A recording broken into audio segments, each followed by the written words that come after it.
ಜೈ ಶ್ರೀರಾಮ್. ರೀಪೋಸ್ ಅರ್ಪಿಸುವ ಚಕ್ರವ್ಯೂಹ ಕಾರ್ಯಕ್ರಮಕ್ಕೆ ಸ್ವಾಗತ. ನಾನು ಸೌಮ್ಯ ಸನಾತನಿ. ನಮ್ಮ ಟಿವಿ ಕ್ರಮದ ಎಲ್ಲ ಕಾರ್ಯಕ್ರಮಗಳ ನೋಟಿಫಿಕೇಶನ್ ನಿಮಗೆ ಸಿಗಬೇಕಂತ ಹೇಳಿದ್ರೆ ನಮ್ಮ ಟಿವಿ ಕ್ರಮ ಚಾನಲ್ ಅನ್ನು ಸಬ್ಸ್ಕ್ರೈಬ್ ಮಾಡಿ, ಹಾಗೆ ಬೆಲ್ ಬಟನ್ ಕ್ಲಿಕ್ ಮಾಡೋದನ್ನ ಖಂಡಿತ ಮರಿಬೇಡಿ. ವೀಕ್ಷಕರೇ, ಭಾರತೀಯ ಸೇನಾ ಮುಖ್ಯಸ್ಥ ಉಪೇಂದ್ರ ದ್ವಿವೇದಿ ಈ ಬಾರಿ ಒಂದು ದೊಡ್ಡ ಸ್ಟೇಟ್ಮೆಂಟ್ ಕೊಟ್ಟಿದ್ದಾರೆ. ಈ ಸಲ ಪಾಕಿಸ್ತಾನದ ಭೌಗೋಳಿಕ ನಕ್ಷೆಯನ್ನೇ ಬದಲಾಯಿಸಿಬಿಡ್ತೀವಿ ಅಂತ. ಹೇಗೆ ಬದಲಾಗುತ್ತೆ ಅನ್ನೋದನ್ನು ಕೂಡ ಅವರು ಡೀಟೇಲ್ ಆಗಿ ಹೇಳಿದ್ದಾರೆ. ಪಾಕಿಸ್ತಾನ ಅನ್ನೋ ದೇಶ ಇರಬೇಕು, ವಿಶ್ವದ ನಕ್ಷೆಯಲ್ಲಿ ಕಾಣಿಸ್ಕೊಳ್ಬೇಕು ಅಂದ್ರೆ ಭಯೋತ್ಪಾದನಾ ಚಟುವಟಿಕೆಯನ್ನ ಬಿಟ್ಟು ಬಿಡಬೇಕು ಅಂತ ಡೈರೆಕ್ಟ್ ಆಗಿ ವಾರ್ನಿಂಗ್ ಕೊಟ್ಟಿದ್ದಾರೆ. इस बार भारत देश पूरी तैयारी के साथ है और इस बार वो संयम नहीं रखेगा जो सिंदूर 1.0 में हमने संयम रखा. इस बार हम आगे की कार्रवाई करेंगे और कुछ ऐसी कार्रवाई करेंगे कि हो सकता है पाकिस्तान को सोचना पड़े कि उसे इतिहास में भूगोल में रहना है कि नहीं रहना है. अगर उसे भूगोल में अपनी जगह बनानी है तो उसके लिए उसे जो स्टेट स्पॉन्सर टेररिज्म जिसको हम बोलते हैं, यानी कि उसका देश जो टेररिज्म को स्पॉन्सर कर रहा है उसे रोकना पड़ेगा. तो आप अपनी पूरी तैयारी करके रखिए और अगर परवरदिगार चाहेंगे, भगवान चाहेंगे, वाहेगुरु चाहेंगे तो बहुत जल्दी ही आपको मौका मिलेगा. उसके लिए ऑल ದಿ ಬೆಸ್ಟ್. ಜೈ ಹಿಂದ್. ಜೊತೆಗೆ ಆಪರೇಷನ್ ಸಿಂಧೂರ 1 ನಲ್ಲಿ ಏನ್ ಮಾಡಿದೆವೋ ಅದನ್ನ ಬಿಟ್ಟು ಬಿಡಿ, ಆದ್ರೆ ಈ ಬಾರಿ ನಾವು ಏನ್ ಮಾಡಕ್ಕೆ ಹೊರಟಿದೆವೋ ಅದನ್ನ ನಂಬೋದಕ್ಕೂ ಸಾಧ್ಯ ಇಲ್ಲ.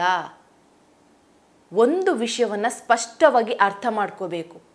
ಭಾರತೀಯ ಸೇನೆ ಯಾವತ್ತೂ ಕೂಡ ಹೀಗೆ ಸುಮ್ಮನೆ ಹೇಳಿಕೆಗಳನ್ನು ಕೊಡೋದಿಲ್ಲ. ಹಾಗೆ ಕೊಡೋದಕ್ಕೂ ನಮ್ಮದು ಪಾಕಿಸ್ತಾನದ ಸೇನೆ ಅಲ್ಲ. ನಮ್ಮ ಸೇನೆ ಏನು ಹೇಳುತ್ತೋ ಅದನ್ನು ಖಂಡಿತ ಮಾಡತ್ತೆ, ಏನು ಮಾಡುತ್ತೋ ಅದನ್ನೇ ಹೇಳುತ್ತೆ.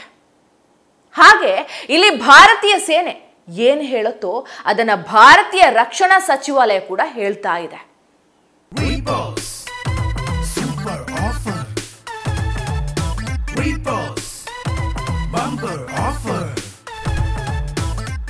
ರೀಪೋಸ್ ಮ್ಯಾಟ್ರೆಸ್ ಅನ್ನು ಖರೀದಿಸಿ ಸ್ಮಾರ್ಟ್ ಟಿವಿಯನ್ನು ಉಚಿತವಾಗಿ ಪಡೆಯಿರಿ. ರೀಪೋಸ್ ಮ್ಯಾಟ್ರೆಸ್. ಅಷ್ಟೇ ಅಲ್ಲದೆ ಆಪರೇಷನ್ ಸಿಂಧೂರ ನಂತರ ಪಾಕಿಸ್ತಾನದ ಪರವಾಗಿ ಮಾತಾಡ್ತಾ ಇದ್ದಂಥ ಕಾಂಗ್ರೆಸ್ಗೂ ಸರಿಯಾದ ಉತ್ತರವನ್ನು ಕೊಟ್ಟಿದ್ದಾರೆ. ಪಾಕಿಸ್ತಾನ ಹಾಗೂ ಕಾಂಗ್ರೆಸ್ನವರು ಕ್ಲೈಮ್ ಮಾಡಿರೋ ಹಾಗೆ ಏನೂ ನಡೆದಿಲ್ಲ. ಅಲ್ಲ, 5 ಯುದ್ಧ ವಿಮಾನ ನಮ್ಮದು ಹೊಡೆದು ಹಾಕಿದ್ದಾರೆ ಅಂತಾರೆ.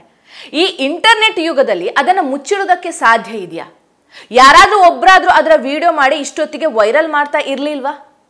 ಸೊ ಒಂದೂ ಸಾಕ್ಷಿಗಳಿಲ್ಲದೆ ಕೇವಲ ಸುಳ್ಳು ಆರೋಪಗಳನ್ನೇ ಮಾಡ್ತಾ ಇದ್ದಾರೆ. ನೋಡಿ, ಇದು ನಡೆದಿದ್ದು ಕಾಶ್ಮೀರದಿಂದ ಪಂಜಾಬ್ನವರೆಗೂ. ಇದೇನು ಜನರು ಇಲ್ಲದೆ ಇರುವಂಥ ಪ್ರದೇಶ ಅಲ್ಲ.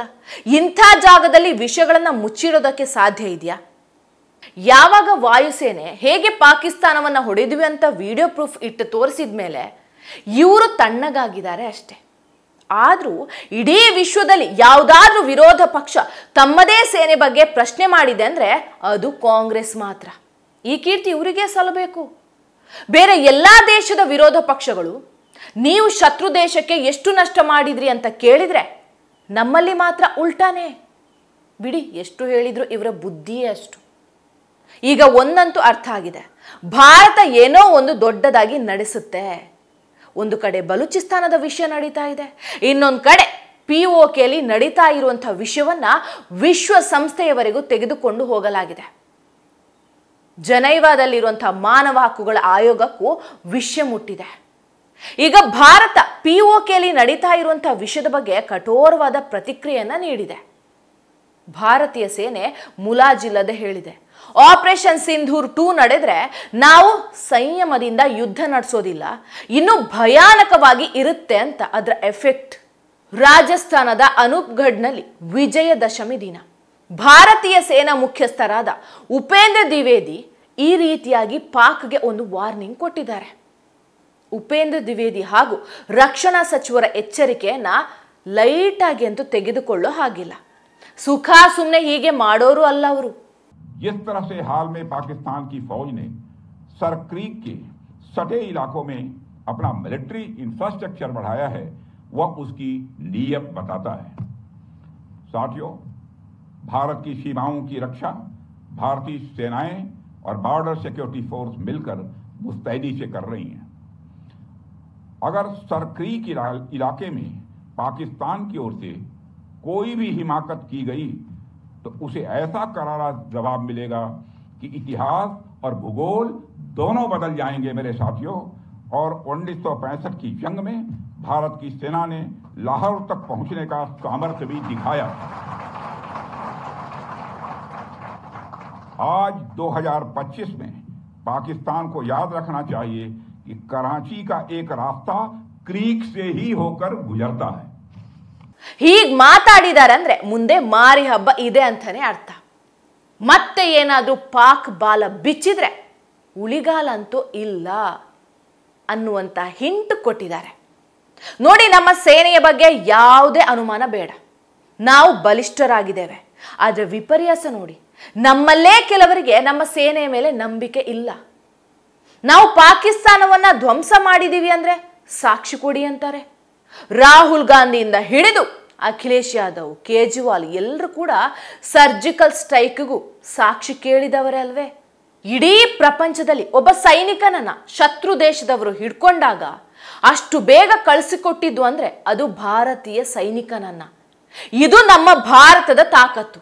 ಆದರೆ ನಮ್ಮ ಸೇನೆ ಏನೇ ಮಾಡಲಿ, ಮೋದಿಜಿ ಸರ್ಕಾರ ಏನೇ ನಿರ್ಧಾರ ತೆಗೆದುಕೊಳ್ಳಿ, ಅದನ್ನು ವಿರೋಧಿಸೋದು, ಪ್ರಶ್ನೆ ಕೇಳೋದು, ಸಾಕ್ಷಿ ಕೇಳೋದು, ಇಂಥ ದೇಶದ್ರೋಹದ ಕೆಲಸವನ್ನು ತುಂಬಾ ಜನ ಮಾಡ್ತಾ ಇದ್ದಾರೆ. ಜೊತೆಗೆ ಉಪೇಂದ್ರ ದ್ವಿವೇದಿ ಅವರು ಭಾರತೀಯ ಸೈನಿಕರಿಗೆ ಒಂದು ಹಿಂಟು ಕೂಡ ಕೊಡ್ತಾರೆ. ನೀವು ರೆಡಿಯಾಗಿರಿ, ಎಲ್ಲಾ ಸಿದ್ಧತೆಗಳನ್ನು ನಡೆಸ್ಕೊಳ್ಳಿ, ದೇವರ ಇಚ್ಛೆ ಇದ್ರೆ ಅತಿ ಶೀಘ್ರದಲ್ಲೇ ಅವಕಾಶ ಸಿಗಬಹುದು ಅಂತಲೂ ಹೇಳ್ತಾರೆ. ಇದರ ಮಧ್ಯೆ ಐಎಎಫ್ನ ಮುಖ್ಯಸ್ಥ AP ಸಿಂಗ್ ಹೇಳ್ತಾರೆ, ಜನರಿಗೆ ಸುಂದರವಾದ ಕಥೆಗಳನ್ನು ಹೇಳಿಕೊಂಡು ಪಾಕಿಸ್ತಾನ ಎಷ್ಟು ದಿನ ಖುಷಿಯಾಗಿರುತ್ತೋ ಇರಲಿ, ಸತ್ಯ ನಮಗೆ ಗೊತ್ತಿದೆ. ಪಾಕಿಸ್ತಾನದ 12 ಯುದ್ಧ ವಿಮಾನಗಳನ್ನು ಹೊಡೆದು ಉಳಿಸಿದ್ದೇವೆ, ಇದೇ ಸತ್ಯ. ಅದನ್ನು ಬಿಟ್ಟು ಪಾಕಿಸ್ತಾನದ ಕತೆ ನಮ್ಗ್ಯಾಕೆ? ಅದನ್ನು ಕೇಳಿ ಅವರ ಮಂದಿ ಖುಷಿ ಪಡಲಿ ಅಂತಾರೆ. ಇದೆಲ್ಲ ನೋಡ್ತಾ ಇದ್ರೆ ವಿಜಯ ದಶಮಿ ಎಂದೇ ಭಾರತೀಯ ಸೇನೆ ಒಂದು ದೊಡ್ಡ ಹಿಂಟ್ ಕೊಟ್ಟಿದೆ. ಪಾಕಿಸ್ತಾನಕ್ಕೆ ಮುಹೂರ್ತ ಫಿಕ್ಸ್ ಆದಂಗೆ ಕಾಣಿಸ್ತಾ ಇದೆ. ಚೂರು ಬಾಲ ಬಿಚ್ಚಿದ್ರೆ ಪಾಕ್ ಕತೆ ಮುಗೀತು ಅಂತಲೇ ಅರ್ಥ.